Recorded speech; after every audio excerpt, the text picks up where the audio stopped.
มาพี่น้องมากินข้าวเที่ยงน้ำกันเด้อมื้อนี้เด้ออยู่สวนเพิ่นแหละมื้อนี้นะออกมาสวนวันหยุดแกงหน่อไม้ฮักกะแล้วฮ้อนพี่น้องฮ้อนหลายก็อากาศฮ้อนกินก็ยากดูดกาแฟนุ่มใส่นี่แล้วก็เลยยิงๆงักๆอยู่นี่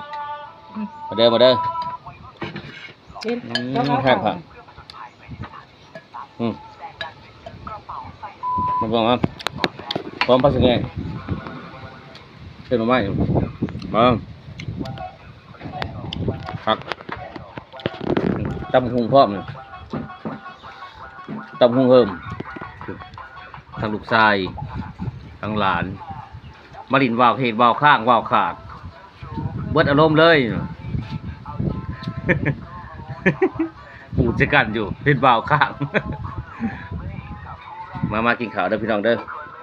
แซ่บๆเลยตำหุงแกงหน่อไม้ถูกไปกินเอฟซีเนี่ย